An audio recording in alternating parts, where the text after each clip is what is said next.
Edward Laos.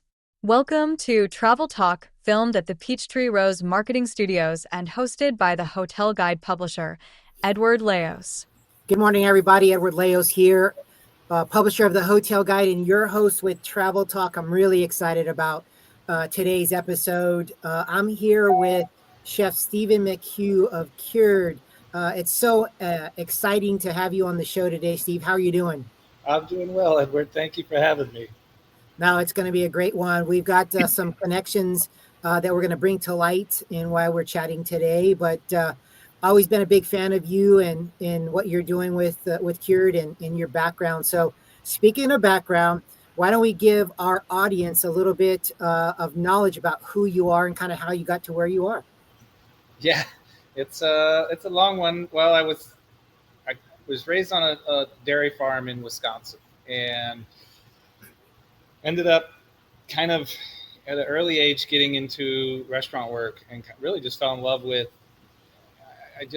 the people and being around folks and serving people. I just really enjoyed and have never not been in a kitchen setting since I was 15 years old. So I ended up going to culinary school in upstate New York at the CIA, and then ended up in New Orleans where just blossomed. I mean, I went to a place that understood hospitality, a place that lives and breathes service. I mean, from 5-star restaurants to the po' boy shop on the corner. I mean, everybody just wants to make sure that you're having a good time and that you're taken care of and that you just are the most important person at that point in time. And it really taught me a lot. New Orleans taught me a lot. It still does. I mean, I still look at what's going on in that city. I still follow it very closely. A lot of my friends, a lot of people I've worked with,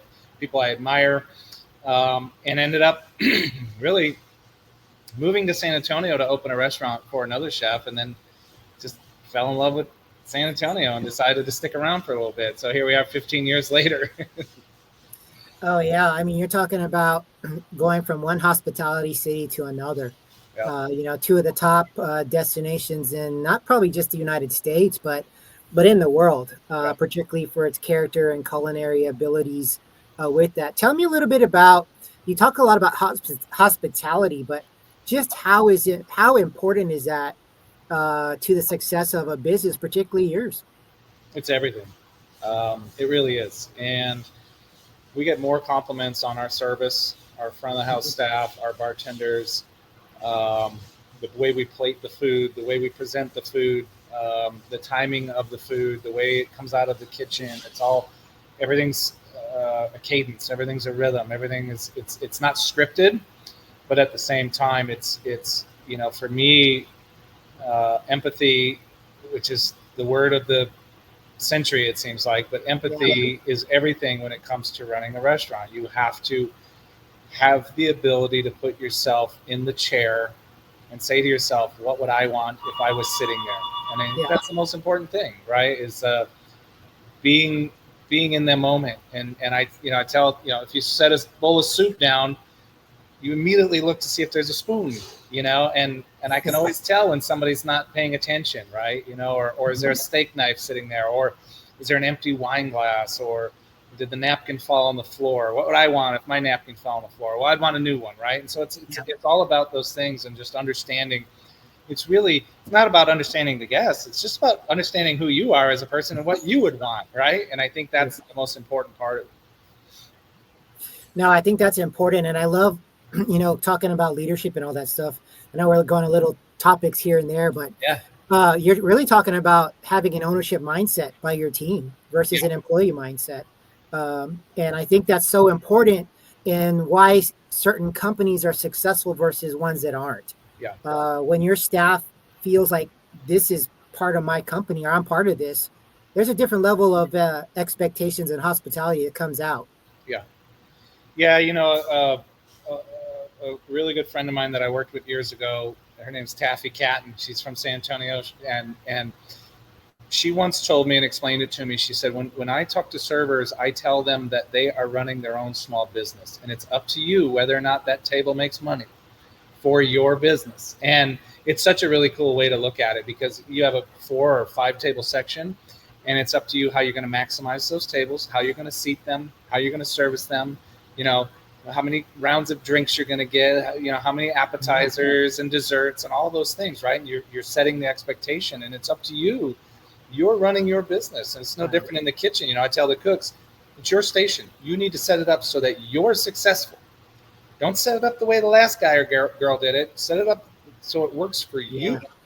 I'm going to give you all the tools, the sauces, the stocks, the meats, the carrots, whatever it is you need. But you've got to make sure your station works for you, and that you're constantly just in that flow, or you're just going to be struggling all the time. So, yeah, that's a great point. I never thought about that, but that's very, very wise for someone to say that, because it's true. I mean, now you have an ownership mindset, and you're taking stock of that 4 top or 5 top area that you have, and it really changes your mindset when you're thinking of it that way, and not just, oh, I'm just a server at a restaurant. So, order taker, there's order takers and there's servers, so 100%. So I know, knowing your history, knowing you a little bit personally as well, coming to Cure, going to San Antonio, there was a little bit of a health challenge that you had to overcome. Can you touch a little bit on that for our guests? Yeah, just out of the blue, just feeling really rough one day, and went to the doctor and had a bunch of scans and tests, and came back that I had lymphoma. And that was, came back that I had a tumor, and once it was biopsied, it was discovered that I had lymphoma. So I had blood cancer, and sounds like an odd thing to get, right? Cancer of the blood. Wow, okay. But it's basically inflammation, and understanding what those triggers are for your body. And so I've learned a lot about that. It was quite a scare. I'm grateful that I was able to do my treatment here in San Antonio. I had a great team, a really amazing doctor. Yay, Roger Lyons. Just a really great man who, one of those people who wanted to talk about food more than he wanted to talk about medicine, which was great, so we had great conversations, and still do to this day. But yeah, very, very lucky that I was already here in San Antonio, moving here to San Antonio, and was able to basically come to a place that, knows how to kick cancer in the ass. So it was a blessing. It really was. Well, that's good. And like I said, I wanted to touch on that a little bit for this episode, because I think everybody has struggles, whether it's health or finances or whatever. And it's sometimes I don't ask those questions to my guests, because you just talk about all the good stuff. But there's always been, challenges to get to the level that you're at, if anyone who's successful in business. And so I appreciate you sharing that with us. Yeah. And I think, I lived in New Orleans during Katrina. I remember when the oil spill happened. A few years ago, we all went through our own version of Katrina with the pandemic. We all had to figure it out. It was a very scary time, and we utilized those things to kind of continue to grow and pivot and better ourselves or better our businesses. And I think if we don't, we're dinosaurs, and we're not going to make it. Yeah. No, I agree with you on that 100%. Even out of challenging situations, good things can come out of it if you're looking for them. So I applaud you on that. So let's switch a little bit from the business side of things. And I always like to ask my guests these 2 travel questions, because we are a travel show. What are a couple of your favorite travel destinations that you've been to? I love the south of France. I love the south of Spain.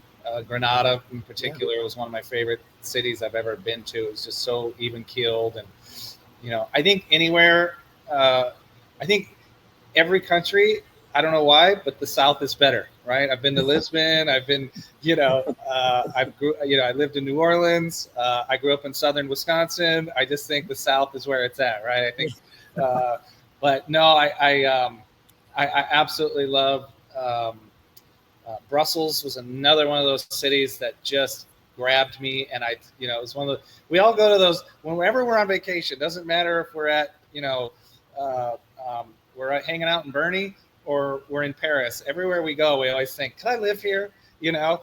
And Brussels was one of those places where I was like, I could live here. I could just meld right into this city and I wouldn't stick out. It just was one of those places. But yeah, I think I'm I, I haven't spent much time in Mexico. I want to spend more time down there. I've always been kind of a European traveler. Love Ireland, but I think going forward, I want to get Oaxaca on the list, Mexico City, just continue to explore the world. That's awesome. So do you have any other bucket list travel spots besides those two in Mexico? I've never, I love the beach. I love staring out into the ocean and feeling small, but I've never gone down to any islands. I've always wanted, so I need to get down, do a little Puerto Rico, go down to Jamaica. I've never done any of that. I've never been an island person. I don't know why. I tend to travel on my stomach, and that's why I think I always end up in Europe, because I just kind of crave that, the cured meats and the charcuterie and stuff like that. So, but I'm at that point in my life where I just want to go somewhere and relax and have a good drink, and that's kind of all I need. Yeah, I think we're very much the same. I've always had those choices of, would you rather go hang out at the beach or go skiing? And I'm like, I gotta have the beach. I could just chill and just, like you said, I like your expression there. You look out to the ocean and feel the smallness of who you are in this world. Because I mean, you look when you're at a great beach and you're just looking out and you hear the crackling of the waves as they're hitting, and you're just like, this is just peaceful. Or it can be. Obviously, if there's a million people around you, that's not so peaceful. But but in theory, it's always a good thing. So you see a massive oil tanker way out there, and it looks this big, and you're like, I'm not such a big deal in this world. I need to not take myself so serious all the time. So yeah, I think as you get older, you start learning those things as well, and being a business owner. And going through some of the stuff that we have, particularly you and Katrina, and then obviously both of us, through the pandemic and all that stuff, you start understanding the frailty of your life, but also the size of who you are, and and the importance of what you're trying to create and the legacy you're trying to build. So we got a few minutes left here. Any final thoughts on what people can expect from you or Cured for the rest of the year? And also, how can they find you? What's the best way to connect with the restaurant or you? Yeah. So obviously I'm at the restaurant 6 days a week here at Cured, and we're open 7 days a week. We do brunch on Saturdays and Sundays, dinner 7 days a week. And we're at curedatpearl.com. We're located at the Pearl, beautiful setting, beautiful place, just surrounded by talent and amazing restaurants. I also do some consulting for the San Antonio Spurs with their private club, which is really fun. If you happen to be a member and want to come out and say hi, I'm out there at least once a week, just hanging out with the team. And then our cookbook, which came out about a year ago now, is also called Cured, and it lends a bit of insight into really just how we cook here and all the amazing things that we create, from our charcuterie items to our pickles, mustards, marmalades, ferments, smoked items, all that. So we really had a lot of fun creating that book, and just like I said, showing a little insight into who it is we are on a daily basis. Oh yeah, no, it's been a while since I've been there, but you're getting me excited about it. I need to make my way back there, and so for all of our listeners and guests out there, if you're ever in San Antonio, Cured, definitely at the Pearl is the place to be. You got to put that on your travel list when you're coming into the Alamo City. I've been there. It's not, he didn't pay me to plug this part of the episode, but it is darn good. And you're just making me want to go back a little sooner. So Steve, it's been amazing having you on the episode today. Thank you for sharing your personal journey and some of the wisdom in how your restaurant is so successful. I appreciate it, Edward. I really do. It's great to see you. Likewise. To all of our listeners, readers out there, you know the drill. Follow us at thehotelguide.com. Subscribe to our YouTube channel and Spotify. This is going to have some great feedback, I know, out there. We'll have Steve's contact information in the comments. But until next time, as we always say, travel, make memories, and everyone out there, please be safe. Take care.